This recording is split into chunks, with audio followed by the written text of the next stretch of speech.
To our officers and first responders who rushed to the scene and rendered aid under such tragic circumstances, thank you. I know the sights you faced yesterday will never leave you, but your compassion and your courage do not go unnoticed. What happened yesterday was an unprovoked and deliberate attack, a deliberate act of violence. Innocent lives were taken in broad daylight in a place where people should feel safe to run their everyday errands and to live their everyday lives. The actions of the suspects showed a complete disregard for human life, and the pain caused will be felt by our community for years to come. The suspect in this has been identified as Ethan Nineker, a white male, 32 years of age. Nineker has a history with the Austin Police Department, which includes assault causing bodily injury to a family member, driving while intoxicated, possession of marijuana, violation of a protective order, and 2 mental health reports. We know this incident has left many of you feeling shaken within our community, but I want to reassure everyone here that the suspect is now in custody, and at this point, we'll let justice take its course. I want to thank the community members who took time and who acted quickly, who called 911, provided witness statements, understanding that they were inside Target, came out. We had many witnesses who were there that stayed for hours to help assist us, so I want to thank them. Our department is fully committed to seeking justice for these victims and their families, and this will remain a top priority for us as we move forward. Every question has to be answered, and every charge will be pursued that is within the law. In times like this, we must come together as a community to support the families who are grieving and to lift each other up and stand together united against violence. I'm going to now turn it over to Sergeant Sexton from our homicide unit to go over details of this incident. Sergeant.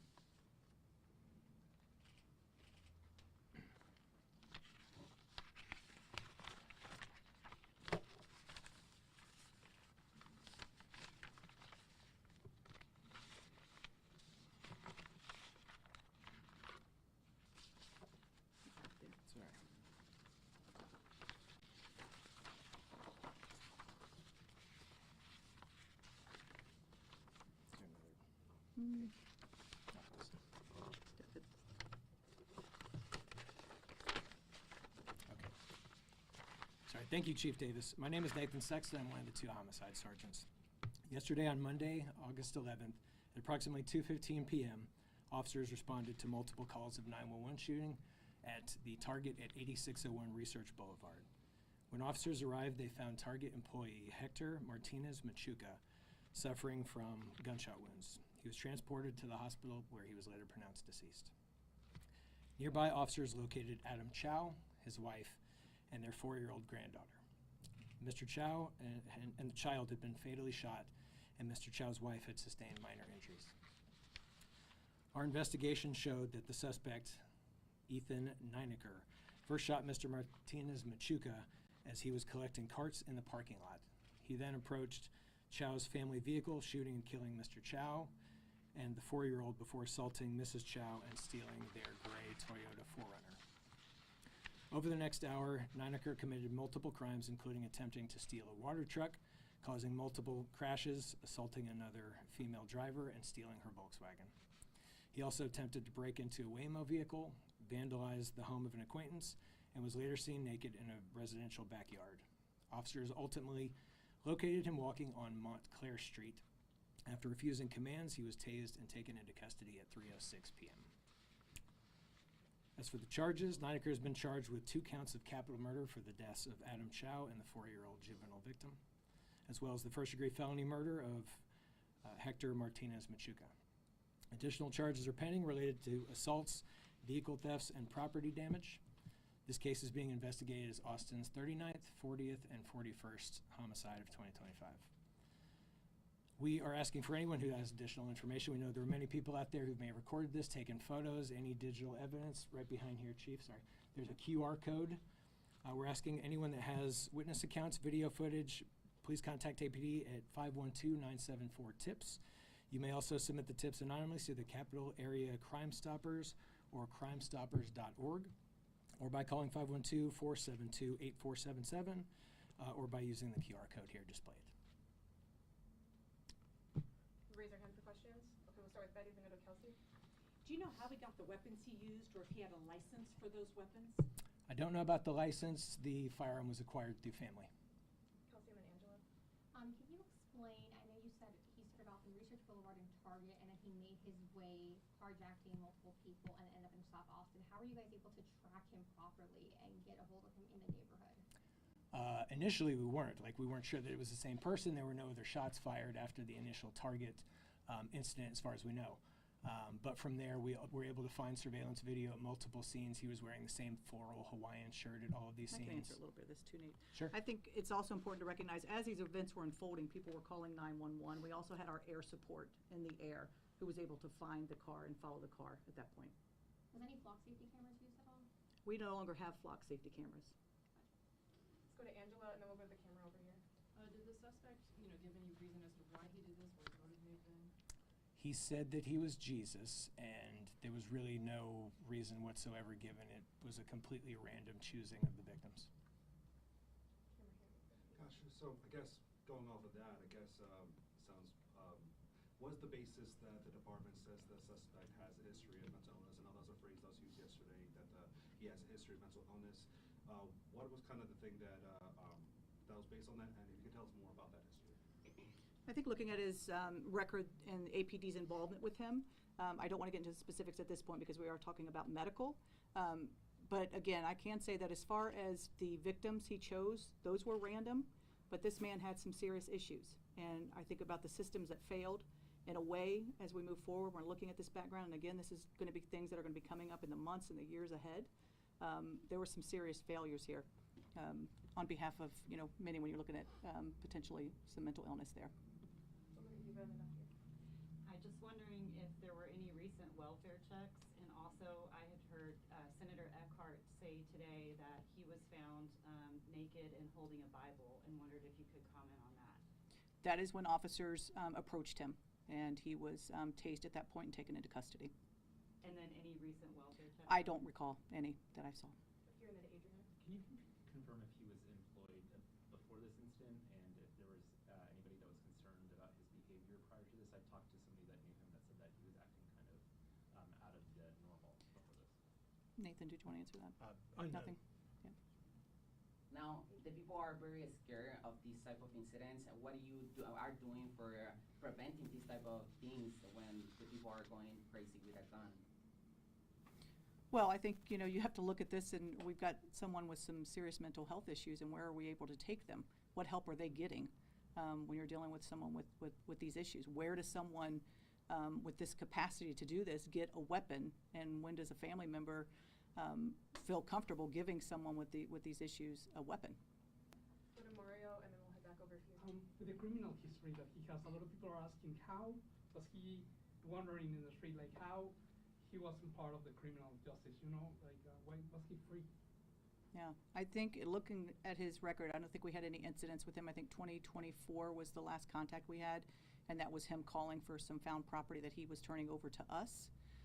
I have not had an opportunity, and I don't know that Nathan has from Homicide, an opportunity to delve into his history here and what each case, where that developed from. Go over here, and then we'll go back to you. Yeah, you guys said, when you found him, it was a family member's gun. Did you guys end up recovering that weapon? Do you have any other details on that weapon specifically? We do, yes. So I'd mentioned he had crashed out that gray 4Runner, and it was recovered in that vehicle before he switched and then proceeded to assault other people without a gun. Do you know how many shots were fired? I don't, that's unknown at this time. We're still collecting all the information, but it's believed the only shots fired were at the target. And piggybacking on that, could the family face any charges for allowing this weapon to get into his hands? Or, I don't know all the details of it, but what could we see there? Sure, unknown. We still have to investigate that. Go over here in the red, and then up here. Yeah, sorry. That was going to be my question, is whether or not the family member would be held accountable, or if there will be any accountability for the person who gave him that gun. Sure, like I said, we still have to look into it. And on the history of mental health, are you guys aware of a specific diagnosis that he has received over time? And at any point, did he receive treatment? Was he ever put somewhere for treatment? Any more light on that? Because you said, Chief, you mentioned that the system failed. I'm just trying to get a better understanding of what part of the system actually failed. Yeah, well, I'm thinking about the past incidents that we had with him on mental health runs. And where is the follow-up there? And for someone to have the capacity to take the life of 3 innocent people and a 4-year-old child.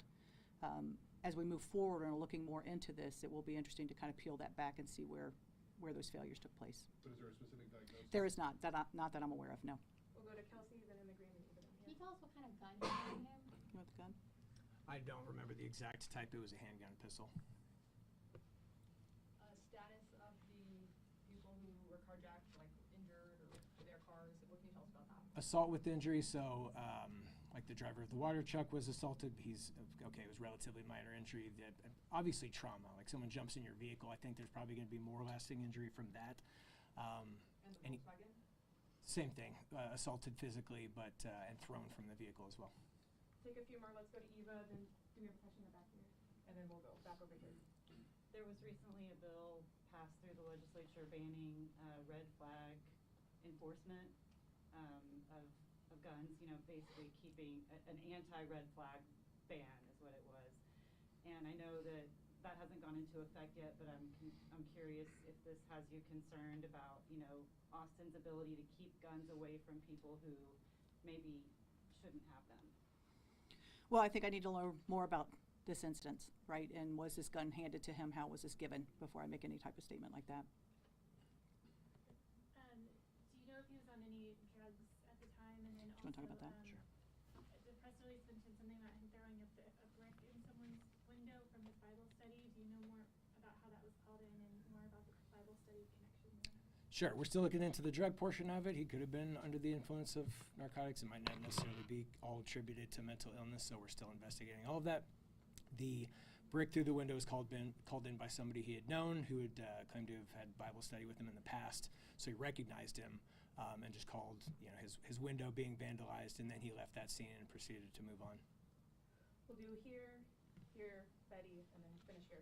Yeah, Target told us to ask you guys any questions as regards to their situation. They told me today that the store is closed. Do you guys have any timeline as to when that Target will reopen? We do not know. As soon as we clear the scene, which we did last night, it was in their custody, so we're not holding it for any other reason, so it's up to them as to when they were to reopen. Oh, can you elaborate the timeline when you said that he tried to steal the water truck, couldn't start it, and then he just thought he just threw it over the cows were in? Yes. So tell me the specific incidents, the times you're looking for? Yeah, so the water truck, before he got to the Forerunner, he didn't start the truck. So the water truck was at about 2:20 p.m. and then the Volkswagen 2:25. Was it because he couldn't start that truck? And Correct. He's there's video of it, and he's sitting there trying to start it, and you can tell that he cannot operate the vehicle. Let's go to Betty, and we'll finish out over here. Do you feel like flock safety cameras would have helped even more? I know y'all were quick in what you did, but would have helped even more in the pursuit of him? Yes, I'm a big fan of the and maybe not flock camera, definitely a fan of the LPR and what that can do. And when you're looking at violent crimes such as this, it absolutely helps in the apprehension. Yes. Finish out over here. And what do we know about the suspect? Did he live alone? Did he live with family? What kind of job did he do? Was he able to? Was he functioning? You know, if you came across him on any given day, would you think he's a properly functioning person? From what I heard, he worked at a restaurant nearby and lived alone. And that's as far as I know about him. Thanks so much. And we'll do one more from Okay, Angela. and then- when somebody has a mental health hold placed on them, how does that affect them? I mean, what's the process when you come across them? So the process for the police department, we're called to either a suspected mental issue. Officers respond, they talk to the person, and if in their opinion they do need medical help, they are then transported and a hold is put on them. An emergency detention hold is placed, I believe up to 72 hours. Thanks, guys. We're going to reset for Spanish. So if you want to stay, you're more than welcome. If not, we'll start Spanish in about 5 minutes. So you guys are free to exit this way. We got to say. You guys,